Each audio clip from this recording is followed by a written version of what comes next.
everyone. It's us at the airport just getting ready to head home. What have you thought of the trip? It was good, but it was busy and it was chaotic. But good chaotic. Yeah, aye, good chaotic. But as I said earlier on, I think Disney's just too tight packed with stuff, and it doesn't really give you a lot of time to do things, so you don't get a rest. I think as well, with the fact that the walls are still up in Studios Park, and there are quite a few things that are closed down now for refurbishment and things, I think that's definitely impacting. What I found, I don't know if you found it as well, was when you went in the morning, you really had to decide what you're prioritising, whether you were doing rides or whether you were doing character meets, because by the time we'd done a few rides, by the time we then went to go and look at character meets, they were finished for the day. You couldn't get into them. Most of them were finished. I'm going to say 12 o'clock, it could have been a bit later than that, but it was 12:30 one day when we stopped for lunch and they were finished by then. Aye, not all of them. No, it was 2:30. Remember, 2 o'clock when we missed the virtual line by 5 past the light that was shut. And that's something as well, like the lights, so there's quite a few characters. So Princess Pavilion, Stitch. I've taken the app up on phone. There was a few. Use the app.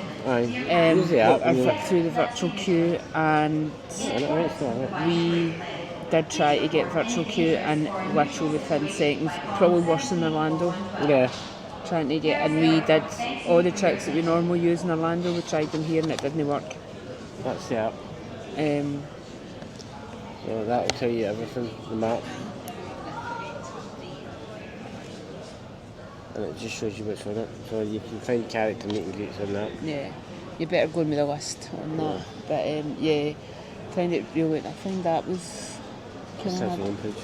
Aye. And as I say, the only show we did was the Pixar one, that was really good. The Philhar Magic as well. Oh, Philhar Magic, aye. Can't see how much that I actually saw. Yeah. Well, he was stuck between the tall guys, so I did offer to switch, but it wouldn't have made much difference. No, it was more, I think, the dust that was settling behind my eyes, I think there might have been the issue. Yeah. But yeah, no, it was good, but it was hectic.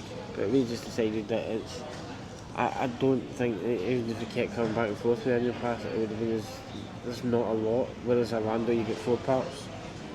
And if you buy a Universal annual pass as well, you've got Epic and the other two as well. So there's a lot more to do in Orlando, or you get charged a lot more, but you get bigger discounts and that as well with the annual pass. So. But I'm not even talking about the annual pass, we're just talking about the parks now. Aye, I'm just saying that's the difference, is the fact that you're squished into 2 small parks for, like, it can be a bit repetitive as well. Yeah. I think there's... Having said that though, don't take that the way that we haven't enjoyed it. We have, because I think as well, what we need to stop doing is comparing the two, because you can't really. If you're going to compare them, then you would need to compare California to Paris.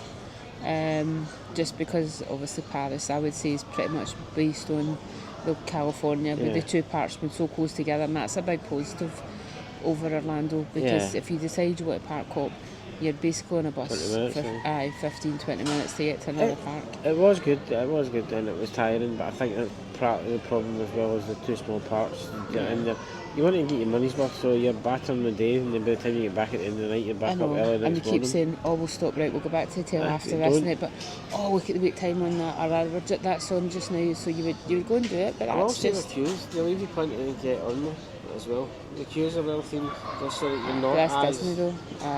There's always things that kind of keep you looking, and but no, it's been a good wee trip. I think we've been here 3 times in 3 years now, so that's probably... Once you leave, then they turn it sit again this one. But that's 3 times in 3 years, so for us it's maybe it's just a bit we've seen a lot closed down and you can't get on as much. So you compare it to the last time where you did more. And the thing is, probably once the shows like Lion King and that's back opened again, and all the walls are down, and Arndale's open, then it'll definitely have a big pool again. But as I say, it was good. It was a nice wee break for it was a good holiday for us for our wedding anniversary. And as I say, I just think the last time we filled on a review trip in an airport, we both had the cold. Shock horror. Yeah. We'll get cold again. No, you gave me one. Yeah, okay. So, yeah, It's so given. Definitely good fun.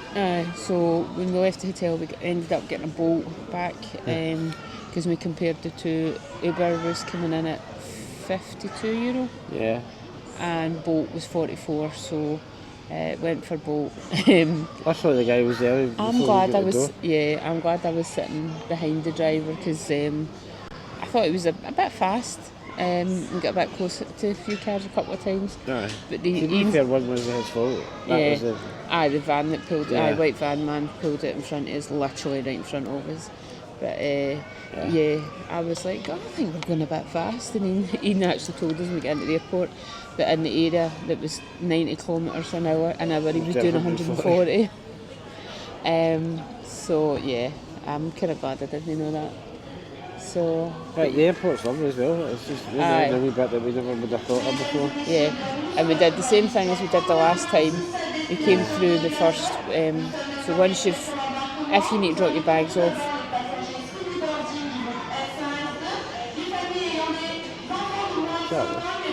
Just waiting her finishing.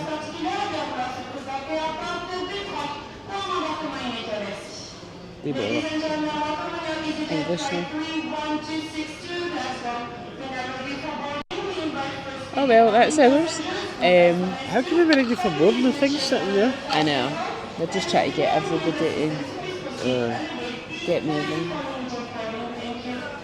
Yeah, so. That's what we were saying.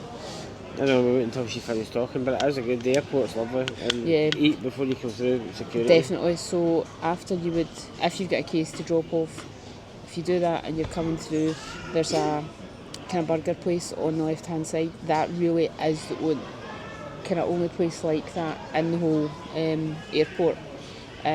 So you scan your boarding pass to get through, then you go up through security, and then once you get up there's a kind of effectively a W.H. Smith. There's a couple of wee places to eat. There's a Pret. Was there a Starbucks? No, just Pret. Is there Starbucks? Yeah. So there's really not much, but it is a nice airport. I quite like this wee bit. Lovely. So that's us. So time to go home. Time to go home and back to reality. And where's your hat? Where's your hoodie? Oh no. So thanks for joining us on the trip. Any feedback on the videos, please leave a comment because this is still very new to us. And it's fun. Yeah, I'm in them, but Ian's the one that edits them all and puts them up. So if there's any feedback on them, please let us know because to see if I'm being honest, I have never actually watched one of your vlogs back. So we'll see you the next time because our next trip is January 2026 and we're going to Orlando, staying 2 weeks at the Rosenham International. You stop batting that mic. You probably just deafened somebody. So yeah, Orlando in January, staying at the Rosenham International for 2 weeks. I'm predominantly doing Universal and Epic. So that'll be fun. Nothing else planned at the moment, but that's not to say things won't change. We've got a week off in December, so we may end up doing something. So if we do go somewhere, we'll take you along and we'll see you soon. Take care. Bye.